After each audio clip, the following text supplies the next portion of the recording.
चान उधर नाव पण आन डरतो लागे से नडे 1000 आदमी आओ तो नुआज बड़े बा फिर मान डरने लगा तो चापरेन भाई कोई एप कर दे काहे कर दे तो फिर तो दंगा ही होला। पीछे हमारे पूरा एरिया खाली हो गया, सब मुसलमान को देके जा रहे हैं। हम दिन में भी गेट बंद करके रहना पड़ता है हमको। मांस के टुकड़े वगैरह फेंक देते हैं, लिखकर के बगल लोग आके चलो यहाँ से। योजनाबद्ध तरीके से धीरे धीरे करके और प्रचारित किया जा रहा है कि ये लोग अपने डर से इस एरिया को भी खाली करके और बाहर निकल जाएं।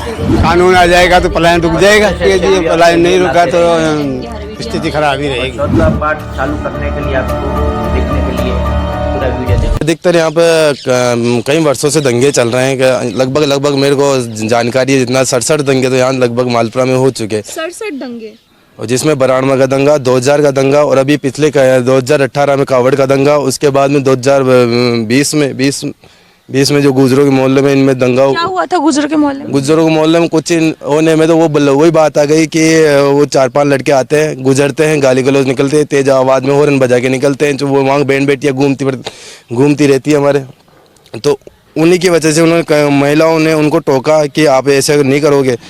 उसी के बात की नाराज़गी जताते उन्होंने एक साथ 40-50 लड़के आए, पथराव किया महिलाओं पे, क्योंकि महिलाओं पर भी पथराव किया। महिलाओं पर भी थी महिलाएं उस टाइम, क्योंकि पुरुष तो कमाने गया हुआ था, महिला थी घर के पीछे, तो वो माहौल वैसे ही रहा, पुरुष था नहीं, तो उस हिसाब से तुरंत प्रशासन आया तो माहौल को थोड़ा सा कोऑपरेट किया। पंडित जी, मालपुरा हिंदुओं की विरासत है? बिल्कुल है। तो आखिर आज फिर ये स्थिति यहाँ पे पैदा क्यों हो रही है कि हिंदुओं को यहाँ से पलायन करना पड़ रहा है? वही बात है, छेड़छाड़ी होती है महिलाओं के साथ और दंगे उंगे कर देते, तो मकानों में कुछ ऐसे सामान बेचते हैं जो अपने होनी चाहिए। क्या बेचते हैं? मांस के टुकड़े वगैरह फेंक देते हैं, मकानों पर फेंकते हैं? मकान फेंक देते हैं, तो लिखकर के बगल लोग आके चलो यहाँ से। उधर हमारा मकान है पीछे, तो वहाँ उधर यही काम होता था। और मंदिरों की विरासत है मालपुरा? फेंकते हैं मंदिरों में भी? इधर 3-4 मंदिर हो रहे आगे। अच्छा, वो बंद हो गए, मंदिर बंद ही कर दिए गए? बंद कर दिए, मूर्तियाँ इधर लिया है सब उधर से। क्यों लाई ये मूर्तियाँ? अब ये तो इसलिए वहाँ से उपज नहीं होती है। तो मालपुरा को हिंदुओं की विरासत कहा जाता है, यहाँ पे इसको राजा मालदेव ने स्थापित किया था। तो मैं भी कुछ सुन रही थी, मैंने किसी से सुना था कि जो यहाँ पे जहाँ पे हम खड़े हैं ये भी एक विवादित ढांचा है वहाँ पे जो है, क्या उसका इतिहास आप जरा बता पाएंगे एक बार? मालदेव कुमार का महल है यहाँ पे, बाद में अंग्रेजों के बाद में इसको तहसील बन दिया, पुरानी तहसील, राजा मालदेव जी का। हाँ। तो वो जो बिल्डिंग है मैं देख पा रही हूँ, वो जो भी है उस पे ना एक हरी कलर का झंडा, ऐसा है, फूल सिंह नाम था उसका। अच्छा, राजपूत था वो, राजपूत थे। तो उसका फूल सिंह नाम को हटा के अब फूल बाबा कर दिया। फूल बाबा ऐसे फूल सिंह को फूल बाबा कर दिया और यहाँ पे मजार से मानने लगे लोग इसको। अच्छा, तो यहाँ पे अब क्या स्थिति है इसकी? लोग देखे चल जाते हैं, क्या है। आपका क्या नाम है भाई साहब? अशोक कुमार है। तो ये जो है यहाँ पे एक हरा झंडा है, क्या इतिहास है जरा एक बार बताएंगे? मैंने सुना कि ये ढांचा जहाँ खड़े हैं आज हम विवादित है। ये जहाँ राजपूत भाई हम लोग जहाँ पर खड़े हैं, फूल बाबा बना दिया ये राजपूत भाई। तो फूल सिंह जी की यहाँ पे ऊपर है जो इसका बना करके, और मुसलमान समुदाय ने इसको फूल पीर बाबा कर दिया। फूल सिंह जी का था और फूल पीर बाबा कर दिया। क्या आज ये हिंदू विरासत मालपुरा में खत्म होती नजर आ रही है? खतरे में है क्या? खतरे में तो लगी रही है कि यहाँ से जो पुराना मालपुरा है, ये पुराना मालपुरा पूरा खाली होकर के और बाहर जा कर के रह रहा है, क्योंकि यहाँ इस तरफ मुस्लिम समुदाय का जो वर्चस्व हो गया, पूरी कम्युनिटी एक ही जगह रहती है। यहाँ आसपास में जितने भी यहाँ रहने वाले लोग हैं, उन लोगों को इन लोगों के द्वारा प्रताड़ित किया जाता है। प्रताड़ित किया जाता है? बिल्कुल प्रताड़ित किया जाता है। किस तरह से प्रताड़ित किया जाता है? आते जाते यहाँ पे जो बेहुदे तरीके से बोलते हैं। अच्छा, रातों ही जो पूरी रात है जो ये मोटरसाइकिल लेकर के 10-10, 15-15 लोग हैं जो यहाँ पे घूमा करते हैं। कोई भी महिलाएं हैं, बच्चियां हैं, उनसे छेड़खानी करते हैं। आते जाते लोग यहाँ पे डरते हैं। पहले पूरी रात जो यहाँ पर बैठा रहते थे। 3-4 मंदिर थे, महादेव जी का है, वहाँ से प्रतिमाएं हटा दी गई, क्योंकि पूरा माहौल चारों तरफ इन्हीं लोगों का है जो साम्राज्य हो गया। सही में फेंकते थे क्या मांस के टुकड़े, या ये सिर्फ खबरें हैं? आज भी फेंकते हैं, आज भी फेंकते हैं कई जगह। इस मोहल्ले में आज भी फेंकते हैं, क्योंकि इन लोगों का बाहुल्य। एक खबर ये भी है कि शुक्रवार के दिन यहाँ पे माहौल ऐसा हो जाता है कि पहले इस मस्जिद में कोई मुश्किल से 5-10 लोग हैं जो नमाज पढ़ा करते थे शुक्रवार के दिन। आज यहाँ कम से कम भी जो 200-250 आदमी हैं जो नमाज अदा करने आते हैं। जामा मस्जिद है पुराने हॉस्पिटल के पास में, पहले सब लोग वहाँ जाया करते थे, लेकिन आज वहाँ आधे लोग भी नहीं जाते, बाकी है जो यहाँ क्यों आते हैं? टारगेट ये क्या कोई योजनाबद्ध तरीके से? योजनाबद्ध तरीके से धीरे धीरे करके और इस चीज को प्रचारित किया जा रहा है कि ये लोग अपने डर से इस एरिया को भी खाली करके और बाहर निकल जाएं। अच्छा, ये ऐसा धीरे धीरे करके हैं जो इसका अपना वर्चस्व बनाना चाहते हैं कि भाई इधर भी अपना वर्चस्व हो जाए, धीरे धीरे लोग यहाँ से पलायन कर जाएं, तो अपना यहाँ तक वो क्या कहते हैं, यहाँ तक अपना जो पोजीशन हो जाए।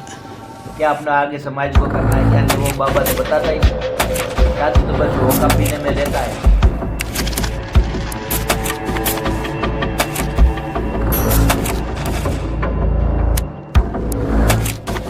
यहाँ मालपुरा में इतिहास की जितनी परतें खोलोगे उतनी खुलती जाएंगी और आपको ये पता चलता जाएगा कि आखिर किस तरह से यहाँ पर जो है विशेष समुदाय द्वारा हिंदू विरासत को दबाने की कोशिश की जा रही है। तो मैं यहाँ से गुजर रही थी तो मुझे किसी ने बताया कि यहाँ पे ये जो किला जिस पे मैं खड़ी हूँ ये राजा मालदेव का हुआ करता था और आप यहाँ पर जो आखिरी राजा थे वो फूल सिंह रहे थे। लेकिन यहाँ पे क्या किया गया आप देख पा रहे होंगे, एक मजार खड़ी कर दी गई ये कहकर कि वो फूल सिंह नहीं फूल पीर बाबा थे और आज यहाँ पर जो है मुस्लिम अपनी इबादत करते हैं और इस तरह से यहाँ पे मजार खड़ी कर दी गई है। तो इससे ये साफ हो जाता है कि आखिर किस तरह से जो योजनाबद्ध तरीके से मालपुरा में हिंदू विरासत को खत्म करने का काम, हिंदुओं को खत्म करने का काम किया जा रहा है।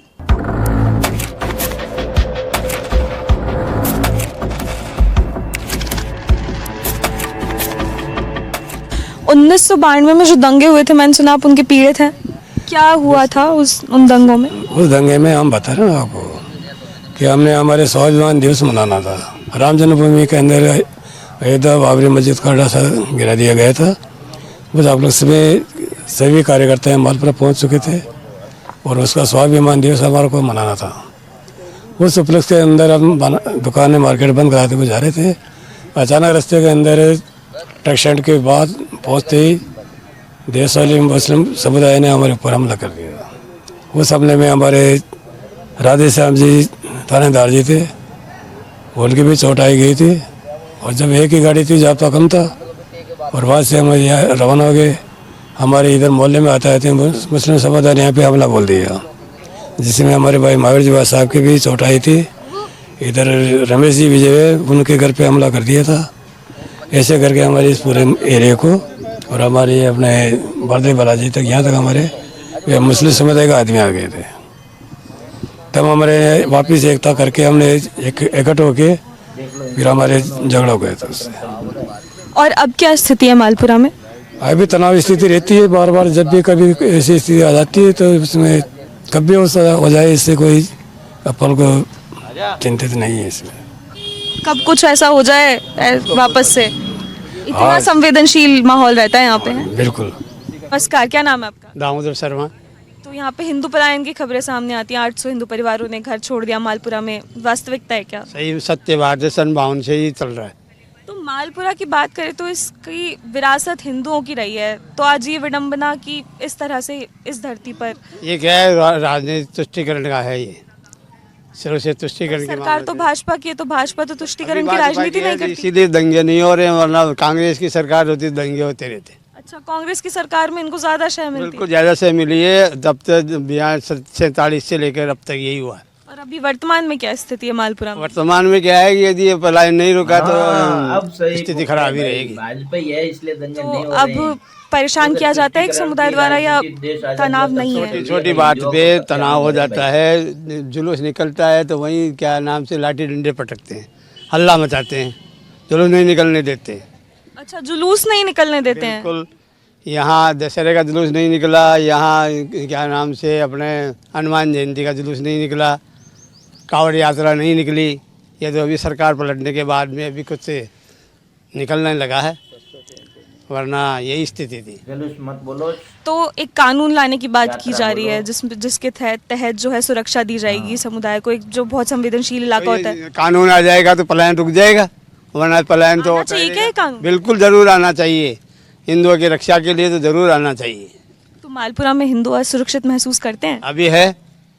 हाँ, जब भी मालपुरे में दंगे हुए उन्हीं की तरफ से दंगे हुए हैं। हिंदुओं ने कभी अपील नहीं की दंगे के लिए, हिंदुओं ने कभी नहीं कहा? कभी नहीं कहा, आज तक भी नहीं कहा।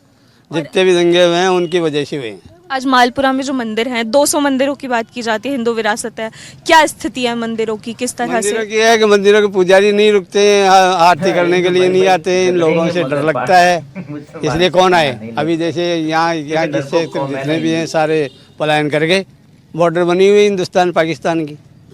हाँ, मेरे को लोगों ने कहा कि ये तो यहाँ तो माहौल हिंदुस्तान पाकिस्तान के बॉर्डर जैसा है, तो ये वास्तविकता है? बिल्कुल वास्तविकता है, आप जा करके देख लो, आप चलो मेरे साथ में दिखा दूँ आपको। हिंदुओं की संपत्तियों पे कब्जा किया जा रहा है? खैर ये तो कब्जा तो क्या है, जैसे कोई छोड़ के चले गए तो कब्जा कर लेते हैं, वैसे स्थिति नहीं है कब्जा करने की, तो वह छोड़ करके चले जाते हैं और कम कीमत में खरीद लेते हैं ज़मीन में, क्योंकि इन्हें सस्ते में मिलती है। उधर 5 लाख का मिलेगा तो यहाँ पे 1 लाख का भी मिल जाएगा। हिंदू सस्ते में अपनी ज़मीन बेच के जा रहे हैं यहाँ पे हैं। एक लाइन की तरफ उधर मोमडन रहते हैं, इधर हिंदू रहते हैं। जो एरिया उसके बॉर्डर के नज़दीक है उसकी रेट ही 25% ही है। मतलब 25% रेट? वहाँ जाकर के जयपुर रोड पे कोई मकान बनाएगा उसको 25 लाख रुपए का प्लॉट मिलेगा, और यहाँ इसमें 2.5 लाख रुपए नहीं दे। मैं मेरा मकान आज इस बॉर्डर के एरिया में है, मैं आतंक में जी रहा हूँ, तो मैं मेरा मकान बेचूँ तो 2.5 लाख। क्यों कह रहे हैं कि आतंक में जी रहे हैं? अब तो माहौल शांत है। बॉर्डर एरिया के आसपास मैं मेरी बहन को और बेटी को लेकर के उस एरिया से निकल नहीं सकता, वही असुरक्षित महसूस करता है आदमी। जाना ही नहीं चाहती लेडीज, इतना असुरक्षित है। नहीं है तो मालपुरा ही, उनकी क्या लेडीज जब मार्केट में नहीं आती, पर मार्केट में वो सुरक्षित होकर के जा सकते हैं, इस एरिया से सुरक्षित होकर के जा सकते हैं। बाकी उधर से हिंदू महिलाएं मुस्लिम इलाके से सुरक्षित निकल के नहीं जा सकती, ये असुरक्षा ही है और क्या है। आज की तारीख में मैंने देखा तो नहीं, पर हटवाड़ा लगता है यहाँ पे, जो मेला होता है ना, मेला टाइप में जहाँ सस्ती चीज़ें मिलती है वो उस एरिया में लगता है, तो इधर के महिलाएं उधर परचेजिंग करने नहीं जा सकती, नहीं जाती। एक हमारा मालपुरा में मेला लगता है, तीज का मेला लगता है, दशहरा भी वहीं होता है उस एरिया में, पर्टिकुलर उनके एरिया में। तो मैं मेरी बच्ची को या मैं मेरी बहन को मेला देखने नहीं भेज सकता, इससे ज़्यादा असुरक्षा क्या होगी? नहीं भेज सकता, तो मतलब इससे ज़्यादा असुरक्षा क्या होगी? पर वो लोग तो कहते हैं कि हमने हिंदू जो घर जिन्होंने छोड़े वो इसलिए छोड़े क्योंकि उनको अच्छी सुविधाएं चाहिए थी, उनको जयपुर अच्छे इलाके में बसना था। मैडम मैं तो पर्टिकुलर इस एरिया की बात कर रहा हूँ जो सबसे ज़्यादा एरिया खाली हुआ है, और ये सब एग्रीकल्चर से जुड़े हुए लोग थे या मजदूरी तबके से जुड़े हुए लोग थे।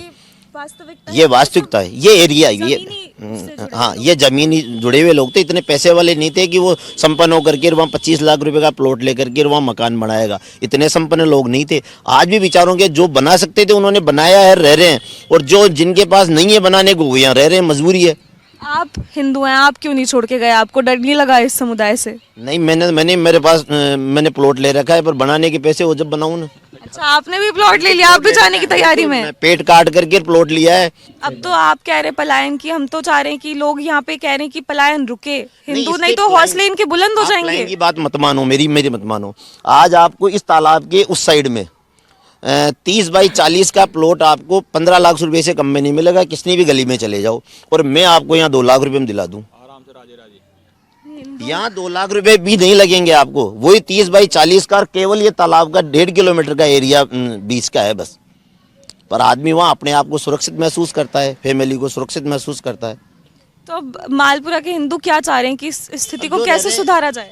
अब सुधारने में तो चल ही रहा है, किसके हाथ में है? मेरे हाथ में नहीं है, आपके हाथ में नहीं है, इनके हाथ में, किसके हाथ में? जो सरकार पलायन का कानून लाए। जैसे मान लो हम कई बार से होता है कि जैसे मान लो मैं चला गया, मैं मेरा मकान यहाँ कोई मेरे को 1 लाख रुपए दे रहा है, मैं 2 लाख के लोभ में उसको बेच के चला गया, किसी मोमडन को बेच, अपने में भी तो ऐसे लोग हैं ना, बेच के चला गया, तो वहाँ बीच में उसके आसपास की सबकी रेटें कम हो। ये हर पूरे हिंदुस्तान में जहाँ हिंदू आबादी मुस्लिम आबादी है वहाँ रेटें कम होने का वही है सीधा, वो उसका मकान वो बनाएगा, उसके आसपास की वैल्यू खत्म है। फिर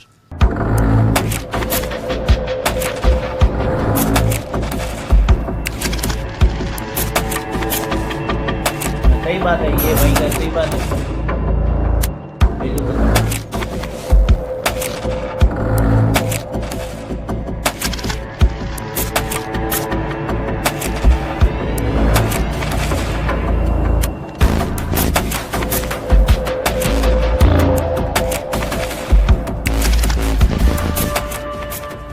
मालपुरा में 800 हिंदू परिवारों के पलायन करने की खबरें लगातार मीडिया में सामने आती रही है और इन खबरों का सच क्या है ये भी आपने हमारी इस ग्राउंड रिपोर्ट में देख ही लिया होगा। मालपुरा में आज हालत ये है कि हिंदू अपने ही इलाके में डर और असुरक्षा का माहौल महसूस कर रहे हैं। शाम को 6 बजे के बाद बहन बेटियां अपने ही घर से बाहर नहीं निकल सकती और आलम यह है कि हिंदुओं को बहुत ही कम दामों में अपने घर बेचकर यहां से मजबूरी में पलायन करना पड़ा।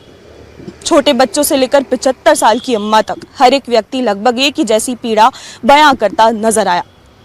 मालपुरा की डेमोग्राफी में रिपोर्ट्स के मुताबिक एक बड़ा बदलाव पिछले कुछ दशकों में देखने को मिला है और चिंता की बात यह है कि सिर्फ ये मालपुरा की तस्वीर नहीं है, आज कई इलाकों में देश के ऐसा देखने को मिल रहा है। राजस्थान के मेवात क्षेत्र का उदाहरण भी इसी संदर्भ में दिया जाता है, जहां पर बड़े पैमाने में हिंदू पलायन पिछले कुछ दशकों में हुआ है। इसी बदलती डेमोग्राफी को ध्यान में रखते हुए इसे रोकने के लिए राजस्थान सरकार ने डिस्टर्ब्ड एरियाज 2026 बिल को मंजूरी देती है। इस एक्ट के तहत अगर अब किसी एरिया को अशांत क्षेत्र घोषित किया जाता है तो बिना प्रशासन की अनुमति के ना तो वहां पर कोई जमीन खरीदी जा सकेगी और ना ही बेची जा सकेगी, और अगर यदि नियमों का उल्लंघन किया जाता है तो उस पर 3 से 5 साल तक की सजा और जुर्माने का प्रावधान रखा गया है। मालपुरा से निकली ये गूंज अब सत्ता के गलियारों तक पहुंच चुकी है। ऐसे में बड़ा सवाल यही है कि क्या ये कानून जमीनी हालात बदल पाएगा? क्या इस कानून से हिंदुओं के जो भरोसा खोया था वो वापस लौटेगा या फिर सरकार को और नए कानून बनाने की आवश्यकता होगी? फिलहाल चिंता की बात यही है कि ये सिर्फ एक मालपुरा की कहानी नहीं है, ये कहानी पूरे देश में तेजी से पनपती हुई दिखाई दे रही है। अब आगे क्या होगा ये आने वाला वक्त और हिंदू समाज खुद तय करेगा। सुरक्षित कर पाएंगे।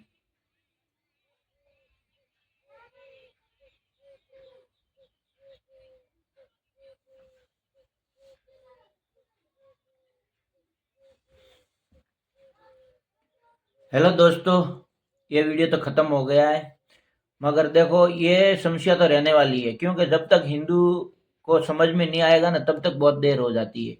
हिंदू हिंदू का ही दुश्मन है और कोई नहीं है भाई। मुसलमान बेचारे क्या कर पाएंगे बताओ, वो बेचारे हैं, समझ रहे हो।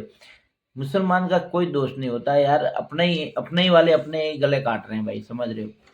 क्योंकि हमारे यहाँ सोसाइटी में भी ऐसा हो रहा है, हिंदू कम बजट में देगा, एक बार तो बहुत बजट में दे देंगे, एक गुस्सा देगा, बगा धीरे धीरे सोसाइटी का वैल्यू कम हो जाएगी। ये कौन कर रहे हैं? हिंदू ही तो कर रहे हैं। न कि बेच के मत जाओ, एक साइड में आता तो रहने दो, बाद में इसको मालूम पड़े, मगर हिंदू बेच के चले जाते हैं। ठीक है ना। ये वीडियो आपको कैसा लगा? आपको कैसा लगा ये कमेंट सेक्शन में आप राय जरूर बताना, और ज्यादा से ज्यादा इस वीडियो का आप सब जरूर शेयर करना। नेक्स्ट वीडियो में अगले में मुलाकात होगी, तभी के लिए सभी को राधे राधे, जय श्री राम। जय श्री राम।